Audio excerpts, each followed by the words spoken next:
Muito bom dia, pessoal. Sejam todos bem-vindos. Hoje, mais uma vez aqui no canal UPTV. Hoje, então, trazendo para vocês, agora, neste momento, o início então, do retorno da tripulação da CREW-9. Lembrando que a CREW-9, então, ela está composta pela tripulação que foi aí com ela, né? Que é o Nick Hughes e o Aleksandr Gorbunov, junto com a tripulação da Starliner, né, a Suni Williams e Butch Wilmore, né, que ficaram aí, entre aspas, pessoal presos, né, na Estação Espacial Internacional, por conta daquele problema que teve aí com a Starliner. E hoje, né, finalmente, então, eles vão retornar à Terra, tá? Então, mais uma vez, a tripulação, então, é formada aí por Nick Hughes, da NASA, o comandante, Aleksandr Gorbunov, Rússia, cosmonauta russo, Suni Williams, da NASA, e Butch Wilmore, da NASA também dos Estados Unidos, são da tripulante da Starliner. Então, hoje, aí eles vão então retornar à Terra após esse tempo todo aí em órbita, desde aquele problema com a Starliner, né? E aí, então, a Dragon, a SpaceX, né? Ficou então responsável aí para trazer eles de volta à Terra. Mas só foi possível trazer eles de volta à Terra depois, né, da completar então a missão de 6 meses aí da CREW-9. Lembrando que a CREW-9 então, foi lançada no ano passado, para justamente fazer essa missão de resgate. Só que só foi possível então fazer o seu retorno agora por conta da missão da CREW-10, né, que é a própria então, de tripulantes, que acontece normalmente a cada 6 meses aí. Já estamos ao vivo então com a transmissão da NASA. Vamos acompanhar então a desacoplagem na Estação Espacial Internacional. Tá? O horário da desacoplagem está previsto para acontecer às 2h07 da manhã, pelo horário de Brasília.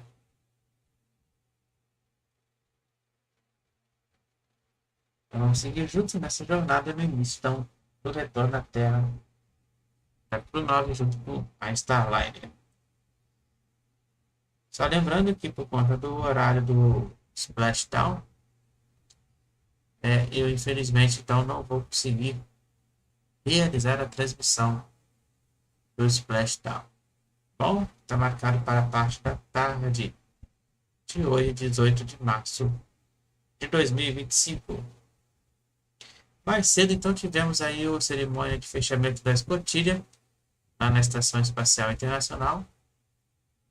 E hoje e agora vamos acompanhar então o undocking, né, a desacoplagem na estação às 2h07 da manhã, está o horário previsto do undocking. E já passamos da marca de 1910 inscritos aqui no canal no YouTube. Quero agradecer a todos aí pelas inscrições. E ainda não se inscreveu, se inscreva e deixe o seu like na transmissão e compartilhe nas suas redes sociais. Então, neste momento aí, estamos iniciando aí a nossa transmissão em conjunto com a NASA SpaceX.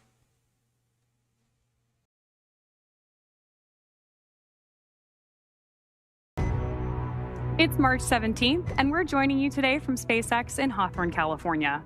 We're following along with the Dragon Freedom spacecraft as we await Crew-9 beginning its 10:05 p.m. Pacific, 1:05 a.m. Eastern departure from the International Space Station, with NASA astronauts Nick Hague, Suni Williams, Butch Wilmore, and Roscosmos cosmonaut Aleksandr Gorbunov.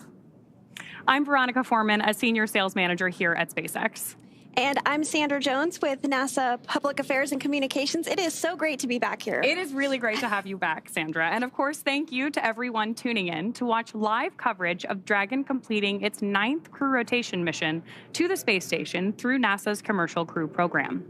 Crew 10 arrived on station on Sunday, March 16th at 12:04 a.m. Eastern. That's March 15th for those of us here in the Pacific time zone. And they will be taking over for Crew 9, who are now headed home.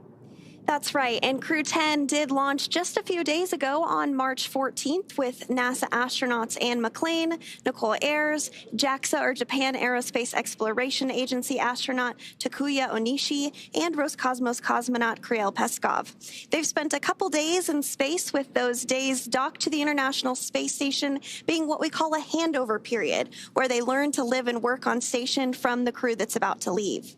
Now, the returning Crew 9 members today are NASA astronauts Nick Hague, Suni Williams, Butch Wilmore, and Roscosmos cosmonaut Aleksandr Gorbunov, which you see on your screen right there. Suni and Butch spent 285 days on the International Space Station, where they conducted over 4,500 orbits and traveled more than 121 million statute miles. Nick and Aleksandr spent 170 days on the International Space Station, conducting over 2,700 orbits and traveling more than 72 million statute miles. The crew is currently suited, and the Dragon and station hatches are both sealed in preparation for Dragon's departure. Once Dragon departs the station, the crew's flight home is expected to last just around 17 hours. Shortly after separation, Dragon will use its Draco thrusters to move away from the station in a series of carefully choreographed maneuvers, also called departure burns, to increase the distance between the spacecraft and the space station. Dragon will also execute a phasing burn to lower its orbit and line the spacecraft up with its landing location. Following phasing, Dragon will complete deorbit, re-entry, and splashdown. During the deorbit sequence, several events occur, including trunk separation, closure of the nose cone, a deorbit burn, deployment of the drogue and main parachutes, and finally splashdown. Dragon is targeted to splash down off the coast of Florida on Tuesday, March 18th at approximately 2:57 p.m. Pacific, 5:57 p.m. Eastern, where it will be picked up by the SpaceX recovery vessel Megan, and our recovery teams will help to egress or exit the crew from the Dragon spacecraft. And today on board the International Space Station is the Expedition 72 crew, being led by the current space station commander, Aleksandr of Roscosmos. Last week, NASA astronaut Suni Williams handed over command of the space station to him ahead of her upcoming departure today. Also on board space station is NASA astronaut Don Pettit, as well as cosmonauts Aleksandr, Yvonne Wagner, and of course, the recently arrived Crew 10 astronauts. Now, just like its approach to the International Space Station, Dragon's departure and deorbit is designed to be fully autonomous, requiring no action from the crew on board. NASA astronaut Anne McClain helped the crew. Freedom, SpaceX on the Big Loop. Final reconfigurations for undock complete and nominal. Houston and Hawthorne teams have pulled go for undock sequence start at 0500 Zulu. I'm looking for you to confirm visors down and crew are ready for undock and departure at the planned time.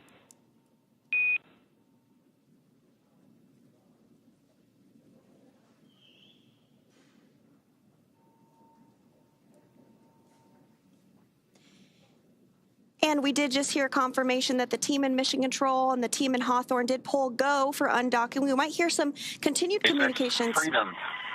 Visors are down and we are go for undock at the planned time. SpaceX copies. Crew are configured for undock. And so that was the voice of NASA astronaut Nick Hague, who is the commander of Dragon, giving the confirmation that they heard the go. So good news, we are continuing to progress down the timeline today for an undocking at 10:05 p.m. Pacific time here in Hawthorne. Now, Mission Control in both Houston and Hawthorne will be backing them up today as we step through undocking. And speaking of Mission Control Houston, let's go over to the voice of NASA, Rob Navius at the Johnson Space Center in Houston, to talk a bit about how the station crew have been preparing to send the crew home and what we can expect from here until Dragon departs station. Rob? Well, thank you, Sandra. It's been a busy morning so far. About 2 hours ago, the 4 departing Crew-9 crew members did gather in the Harmony module right at the passageway through International Docking Adapter number 2, which connects Harmony with the Dragon Freedom. They had a final opportunity to say goodbye to one another, a final opportunity for the remaining crew members on the station, members of the Expedition 72 crew, to take photographs. As you see there, Suni Williams and Butch Wilmore were already suited up in their SpaceX entry suits. Once that was completed and the crew floated back into freedom, Nick Hague and Aleksandr Gorbunov also suited up. Now, just for the statistic freaks out there, we can tell you that Williams and Wilmore, whose mission, of course, was extended. They launched back on June 5th aboard the Boeing Starliner spacecraft. Last August, NASA decided to bring them home on the Dragon Freedom spacecraft with Crew-9. They will come home with a splashdown on Tuesday afternoon with 286 days in space, a mission encompassing 4,576 orbits of the Earth and 121.3 million miles. But just to put it into context, not the longest single space flights in U.S. history. That distinction belongs to Frank Rubio, who remained on the station for 371 days when his Soyuz spacecraft experienced a coolant leak. He's followed on the list by Mark Vande Hei with 355 days, Scott Kelly with 340, Christina Cook with 328, and Peggy Whitson with 289 days in space. So although Williams and Wilmore have in fact had an extended mission, it's not a record-breaking mission. As we stand by for the final procedures to be encompassed here in Mission Control, you're looking at Flight Director Marcos Flores, who is the lead Crew-9 flight director here. To his right is spacecraft communicator Tess Caswell, who will be talking directly to the crew during the undocking phase and during the time that Dragon moves toward the approach ellipsoid, that mythical line in the sand where we complete integrated operations and turn over everything to the folks in Hawthorne to bring Crew-9 home for its splashdown in the Gulf of America on Tuesday afternoon. With that, we'll turn it back to you guys in Hawthorne and stand by for undocking. Thanks so much, Rob. Thanks so much, Rob. So as you mentioned, we are standing by for separation, which is set to take place here in a little bit more than 10 minutes. We are tracking a 10:05 p.m. Pacific time, 1:05 a.m. Eastern time departure from the space station. And as we mentioned earlier, just like during its approach to the International Space Station, Dragon's departure and deorbit is designed to be fully autonomous, requiring no action from the crew on board. Departure is typically faster and a little bit easier since the crew won't have to stop at any waypoints like we see when a spacecraft arrives to the space station. Once the undocking sequence is complete, Dragon will use its Draco thrusters to move away from the station in a series of 4 departure burns, which are carefully strategized maneuvers that increase the distance between the spacecraft and the space station. From there, a phasing burn will place Dragon on a trajectory to align it with the splashdown site. At the moment, the crew is suited up as they are during what we call dynamic phases of flight. And we did hear a call out a short time ago for the crew to go ahead and put their visors down ahead of the actual undocking itself. Before they depart the International Space Station, let's take a quick moment to get to know the crew we're bringing home tomorrow for the splashdown rather. U.S. Space Force Colonel Nick Hague is your Crew-9 commander. He was selected by NASA as an astronaut in 2013, and this was his 2nd space flight to the International Space Station and 3rd launch overall. He's spent 171 days in space with Crew-9 and has a career total of 374 days in space. During his mission, he completed a spacewalk with astronaut Suni Williams. That was his 4th spacewalk, earning him a career total of 25 hours, 56 minutes of spacewalking time. Before Crew-9, Hague previously served as a crew member of Expedition 59 and 60 back in 2019. He flew with Alexei Ovchinin and NASA's Christina Cook, so this is actually his 2nd time sharing the space station with Ovchinin. The Kansas native is a test pilot and distinguished graduate of the United States Air Force Academy. Nick spent 5 months in Iraq in support of Operation Iraqi Freedom, and he voluntarily transferred from the United States Air Force to the U.S. Space Force in 2021. And he is an active colonel.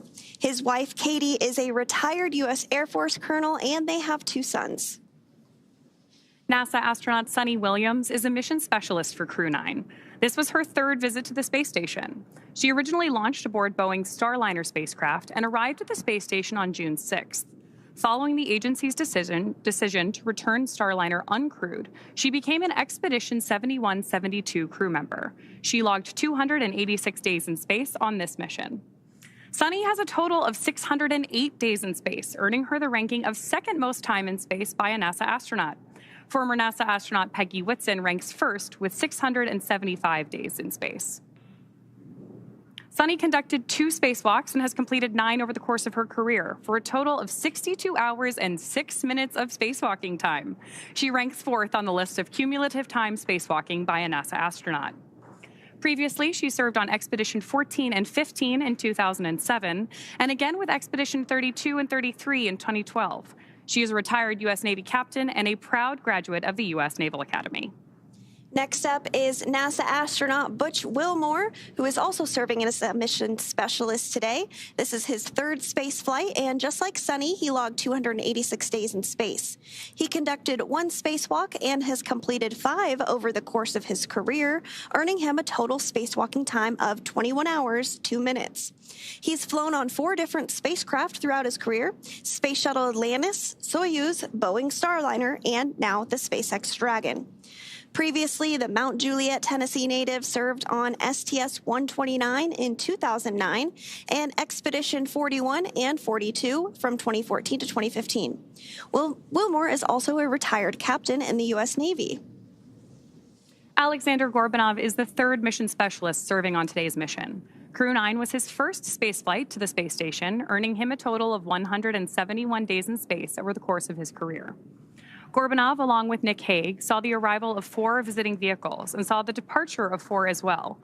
The duo orbited the Earth more than 2,700 times. Before his cosmonaut selection in 2018, Gorbunov worked as an engineer for a Rocket Space Corporation and helped support cargo spacecraft launches from the Baikonur Cosmodrome. There is an amazing amount of diversity and experience behind the crew coming home today. Yes, absolutely. And so we are targeting undocking today at 10:05 p.m. Pacific, just a few minutes here from now.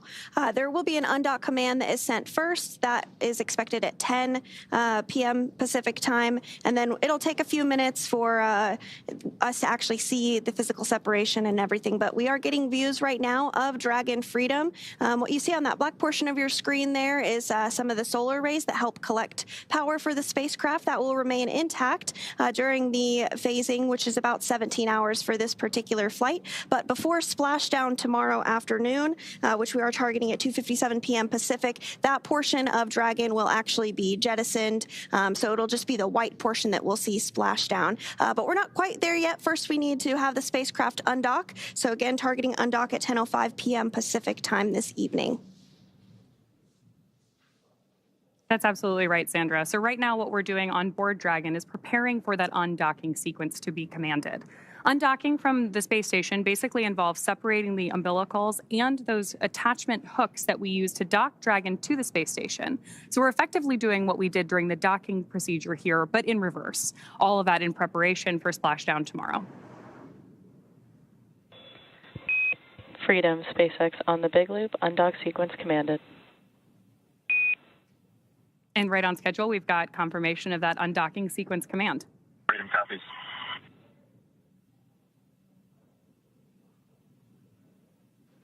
Here in Houston in Mission Control, we are now monitoring the demating of the umbilical.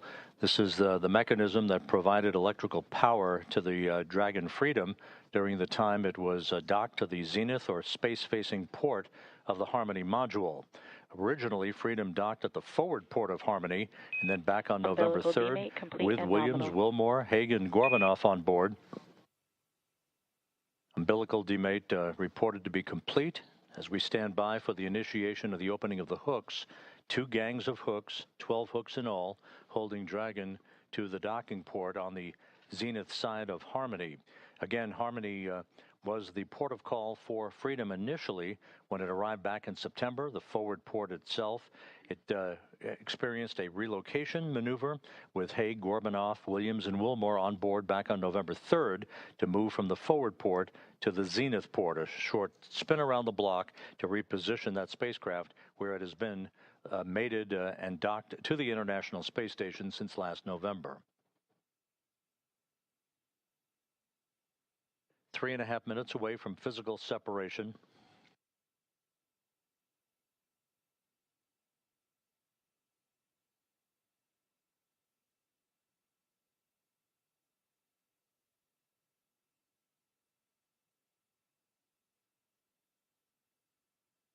Once the physical separation occurs between Dragon and the docking port on Harmony, it will begin to move above the station at a very slow rate of about 1/10 of a meter per second. Then we'll move behind the station. A series of departure burns will then put it on a trajectory to carry it below the station and on its way to a safe distance away from the International Space Station for its deorbit burn that will occur at 4:11 p.m. Central Time, 5:11 p.m. Eastern Time on Tuesday afternoon to begin the final leg of the ride home for Williams, Wilmore, Hague, and Gorbunov.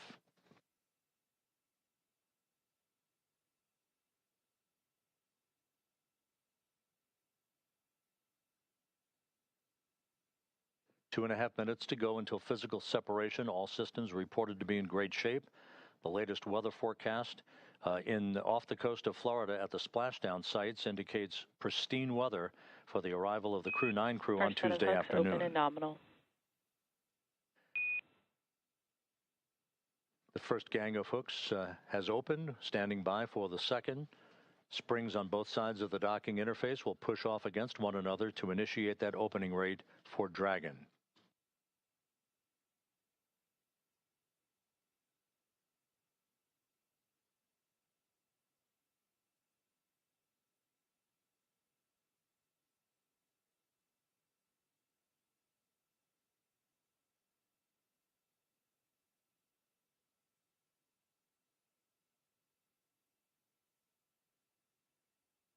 "90 seconds till physical separation. Heading into the home stretch for Williams and Wilmore, the beginning of the end for a 9.5-month mission in space.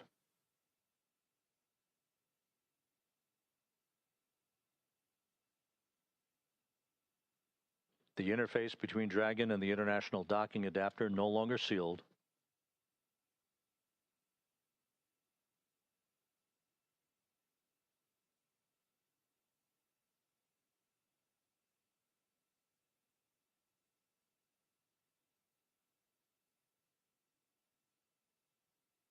The International Space Station and Dragon flying from southwest to northeast across the Pacific Ocean at an altitude of 261 statute miles.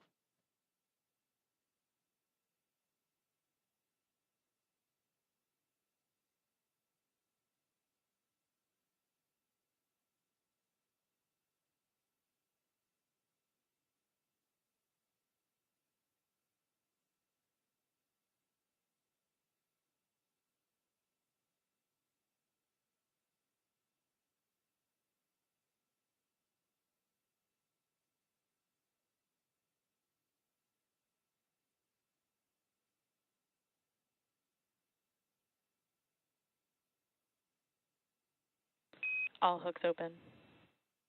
All hooks are open. And undocking confirmed. Freedom is free of its moorings. Suni Williams and Butch Wilmore begin their belated trip home. Separation confirmed.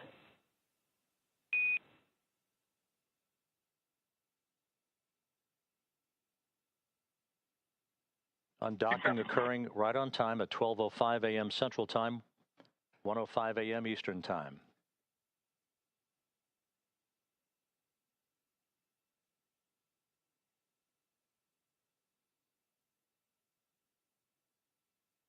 Good motion, good stability on Dragon as it backs away. Freedom, SpaceX on the big loop, depart burn 0 nominal.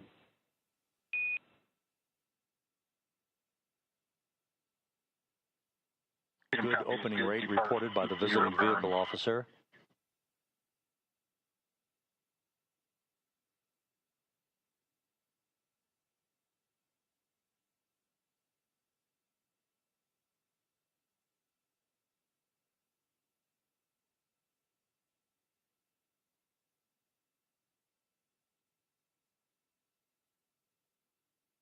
Dragon's attitude control system functioning as advertised.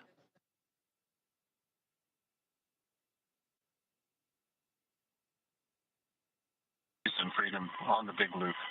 On behalf of Crew 9, I'd like to say it was a privilege to call station home, to live and work and be a part of a mission and a team that spans the globe, working together in cooperation for the benefit of humanity.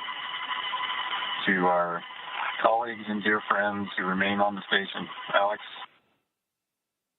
and Dave, Kirill, we know the station's in great hands. We're excited to see what you guys are going to accomplish, and we'll be waiting for you. Crew 9's going home.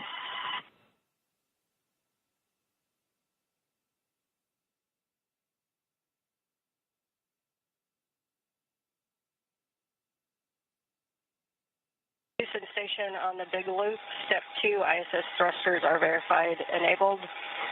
To Crew 9, safe journey home. It's been the honor of a lifetime to cross your path up here on Space Station. Your service has been very much appreciated, and we'll miss you, but have a great journey home.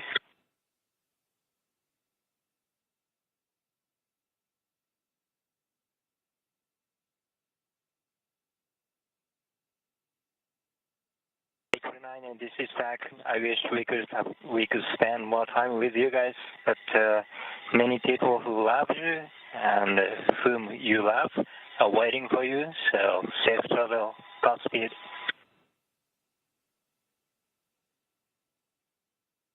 And for crew arrival, we ring a bell in Navy tradition, and for Crew 9, I did a baritone salute as you undocked. Love you guys.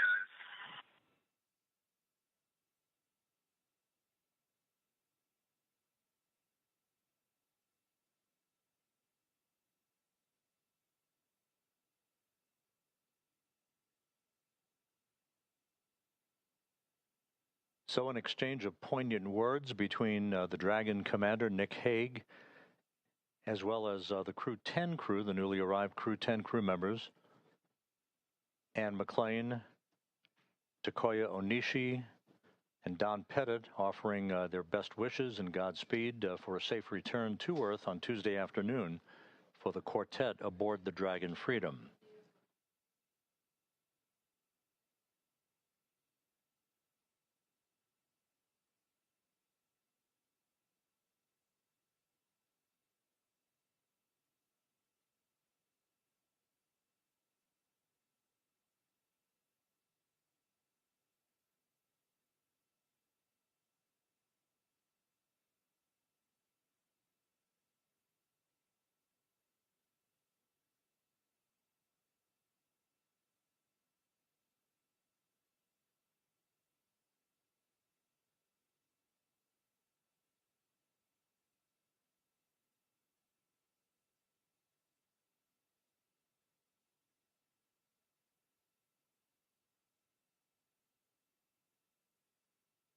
Dragon continues an opening rate away from the zenith port of the Harmony module of the International Space Station, undocking occurring just about 5 minutes ago at 12:05 a.m. Central Time, 1:05 a.m. Eastern Time.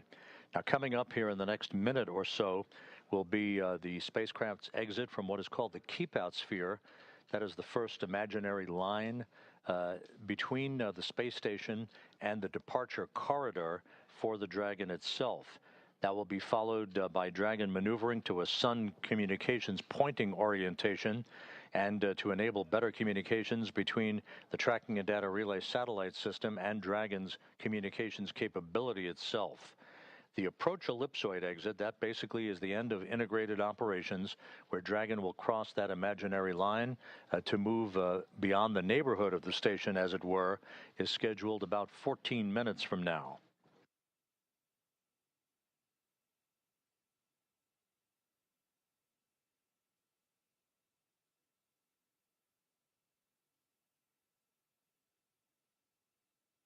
The departure one burn now complete, all nominal. Depart burn 1 nominal. Your go to doff suits per procedure 4.012, and a final reminder that the big loop will be deactivated following Dragon's exit from the approach ellipsoid.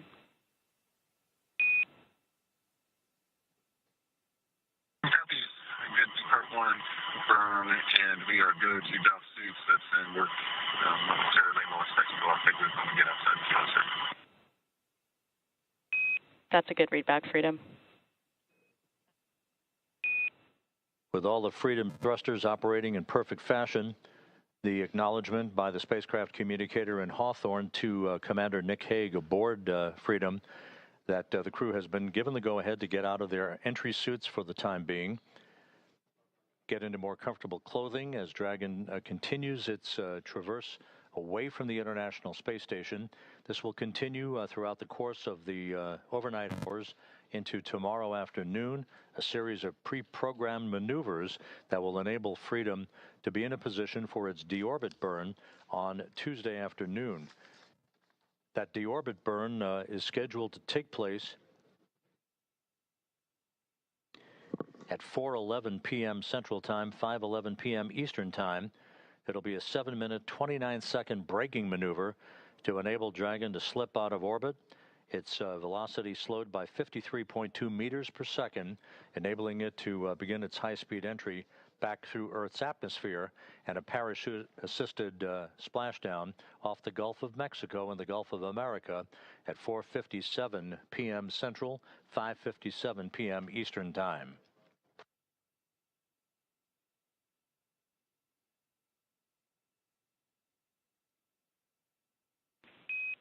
Station and Houston, on the big loop, Dragon has exited the keep out sphere.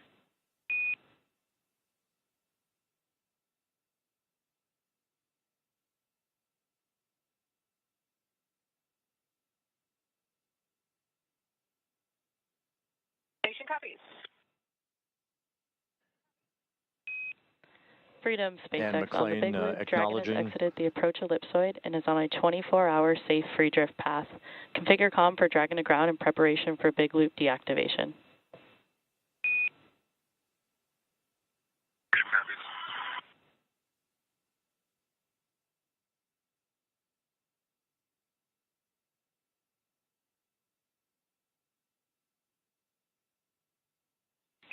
And Freedom, SpaceX on the big loop. Premature call. We have exited the keep out sphere but are still in the approach ellipsoid.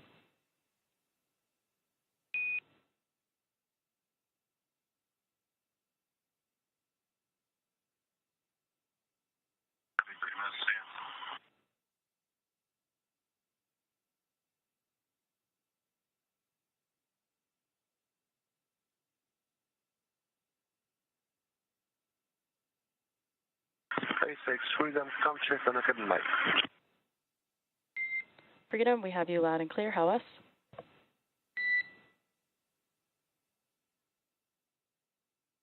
With Dragon having crossed the keep-out sphere, next major milestone will be the exiting of the approach ellipsoid to depart the neighborhood of the station. With that, we'll toss it for the moment back to Hawthorne and Veronica and Sandra. Thanks so much, Rob. As Rob just mentioned, we are now waiting for Dragon to exit the approach ellipsoid, also known as AE, which is another imaginary shape, this time a three-dimensional ellipsoid measuring 4 kilometers by 2 kilometers by 2 kilometers, in the same family as the keep-out sphere. It's one of several safety zones set up to govern visiting spacecraft, either arriving or departing the station. Before moving into the keep-out sphere or the approach ellipsoid, spacecraft have to be configured where they would not cross the imaginary boundary for a set period of time, even if the spacecraft lost all maneuvering. That's right. And that approach ellipsoid, once we get past that milestone will be something that we call the end of integrated operations. And integrated operations means that we are talking to each other on the big loop. So we did hear those communications back and forth. The big loop is essentially not only the crew on the International Space Station, the crew in Dragon, but also both Mission Control Houston and in Hawthorne. Hence the name The Big Loop, because they're all working together to make sure that they have common communications during some of these dynamic portions of flight. So again, we are standing by for approach ellipsoid exit at 10:24 p.m. Pacific time. And on your screen there, we are getting a view of Dragon from the International Space Station, now quite a bit smaller than when we just saw a few minutes ago, undocking at 10:05 p.m. Pacific. Also in the line of sight there, we have a small view of the Canada arm, which is a robotic arm that helps do some maneuvering and is utilized a lot during spacewalks on board the International Space Station. So to recap, the hatches between the International Space Station and Dragon were closed earlier today at 8:05 p.m. Pacific, 11:05 p.m. Eastern. Since then, the crew has settled in and is working to take off their spacesuits for their 17-hour journey back to Earth. The joint NASA and SpaceX teams did, of course, poll go to proceed with undocking, and that undocking command was then sent at 10 p.m. Pacific, followed by umbilical retraction and hooks opening, with physical separation taking place at 10:05 p.m. Pacific, as the Space Station and Dragon were traveling 261 statute miles off the coast of Guam over the Pacific Ocean. Dragon then completed 2 of 4 departure burns and has exited the keep-out sphere, and we are now just minutes away from Dragon crossing the approach ellipsoid to set the spacecraft and Crew-9 up for their path back to Earth. Again, Dragon is targeting to splash down off the coast of Florida in the Gulf at 2:57 p.m. Pacific, 5:57 p.m. Eastern on Tuesday, March 18th, marking the completion of a long-duration science and research mission. Great views right now on your screen of Mission Control here in Hawthorne, California.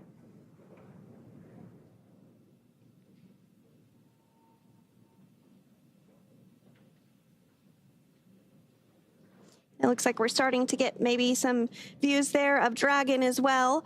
These views are being controlled by one of the flight controllers in Mission Control Houston called Cronus, and they help to make sure that the cameras are in position to view not only visiting vehicles that are arriving and departing, but also help to ensure that cameras are in position to get great Earth views, ensure that perhaps if we're flying over a natural disaster like a hurricane or a wildfire, they are ensuring that those great cameras on board the International Space Station are being put to good use to capture all of the science and research that we can aboard the microgravity laboratory. And, you know, fun fact, actually, the International Space Station will be celebrating 25 years of continuous human presence this November. So if you are younger than 25 years old, you have never known a day in your life where there was not a human being living and working aboard the International Space Station.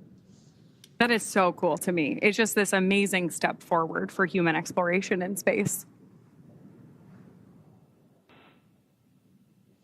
And with that, we're going to check back in with Rob Navius at the Johnson Space Center one more time. Go ahead, Rob. Thank you, Sandra. You mentioned that continuous presence on board the International Space Station. We are approaching the point of the approach ellipsoid exit, which will mark the end of integrated operations with the International Space Station and the flight control team here in Houston.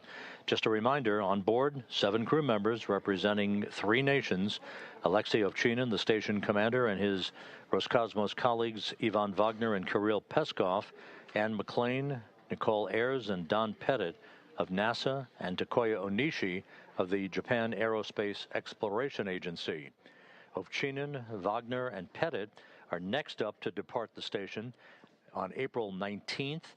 They are scheduled to return home to the steppe of Kazakhstan and a parachute-assisted landing on April 19th U.S. time, April 20th in Kazakhstan.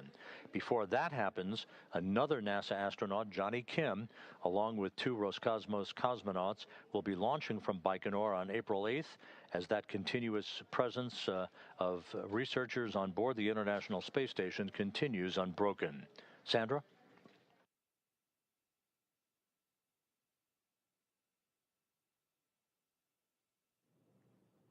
And thank you so much, Rob, for that update. We really appreciate you joining us here as you spent your evening in Mission Control Houston. Again, we are continuing to get these views following Dragon's undocking from the International Space Station at 10:05 p.m. Pacific time. That sets us up for a splashdown tomorrow afternoon at 2:57 p.m. Pacific time off the coast of Florida. And so we did mention that the crew was busy with a lot of science and research investigations during their time on board the International Space Station. That really is the whole point of the International Space Station, is to conduct science and research investigations, eventually leading to longer duration missions to the moon and then on to Mars.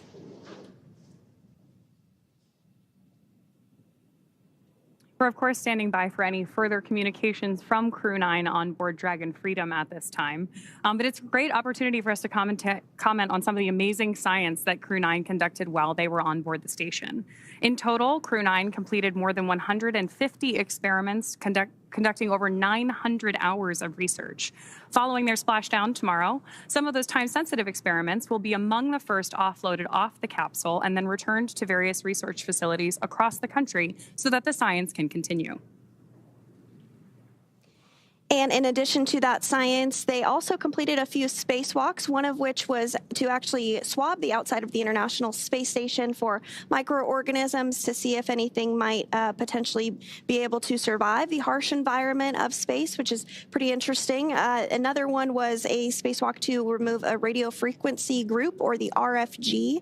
NASA astronaut Suni Williams was able to successfully remove that, which was a big milestone for NASA. And as you mentioned, over 530 hours specifically dedicated to NASA science between NASA astronauts Butch Wilmore and Suni Williams. So that just goes to show the great use that the microgravity lab has for science and research on the ground. I still can't get over that fact that you shared that it has been almost 25 years of continuous operation on board the ISS. That's amazing. Yes, over 270 Station people. on 2 for PMA3 closeout photos. Go ahead, Ann. I just downlinked the card with all of the PMA3 and Ida and Dragon Hatch photos, as well as CREW-9 departure. Those are on SSC 17. Copy, 1-7. And just want to clarify, also on 17, I did a whole series of kind of inspection documentation photos before departure, and then a series after departure per the instructions. So 2 different folders with before and after photos. We copy.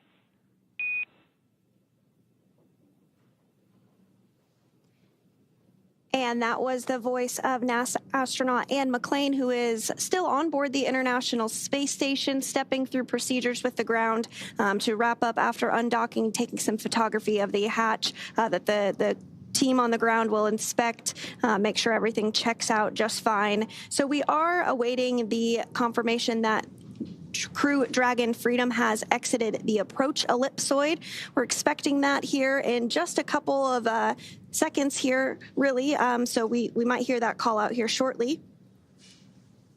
And again, if you're just joining us, the approach ellipsoid is a 3-dimensional ellipsoid measuring 4 kilometers by 2 kilometers by 2 kilometers in the same family as the keep-out sphere. One of the key differences with the AE is that vehicles outside of it have to be on what we call a 24-hour safe free drift trajectory, which means that the spacecraft would not cross into the approach ellipsoid for at least 24 hours again, even if it lost all maneuvering.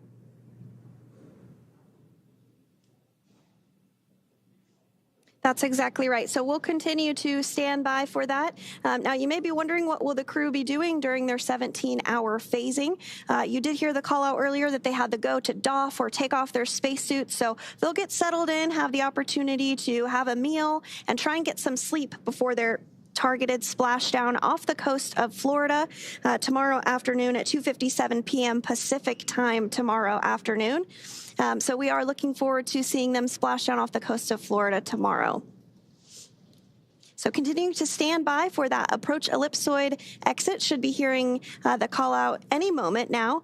And that will really end the portion of integrated operations between the space station, Dragon, Hawthorne, Mission Control, and Mission Control Houston as well.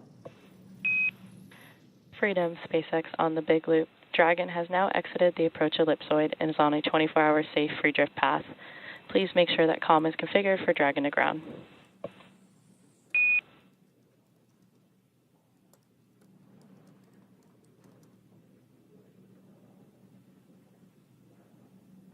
And SpaceX Freedom on Dragon to ground. Understand we're out the approach ellipsoid, 24-hour free.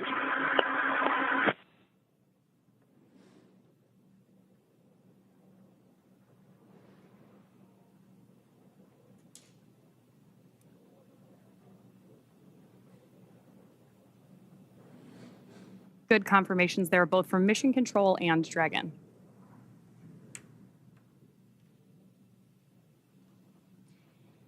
And again, we did hear confirmation that Dragon Freedom has now exited the approach ellipsoid, or AE, which is that imaginary shape that's three-dimensional ellipsoid measuring 4 kilometers by 2 kilometers by 2 kilometers in the same family as the keep-out sphere.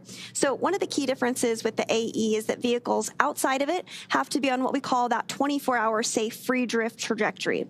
This means that the spacecraft would not cross into the approach ellipsoid for at least 24 hours, again, even if it lost all maneuvering.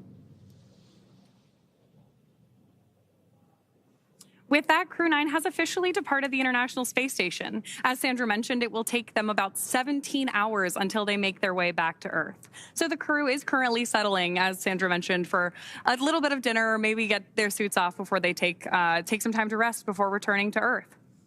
Dragon is, of course, targeted to splash down off the coast of Florida tomorrow at 5:57 p.m. Eastern, 2:57 p.m. Pacific on March 18th, followed by the crew getting picked up at sea by a SpaceX recovery vessel. As they rest up, our teams here will continue to keep an eye on the weather to ensure a safe return for Dragon and our Crew-9 astronauts. And though our coverage here in Hawthorne today is wrapping up for now, we will turn it over to the NASA team in Houston to take us through the next phases of the Crew-9 mission. Our friends at the Johnson Space Center will provide continuous live audio-only coverage along Crew-9's journey home until we rejoin tomorrow.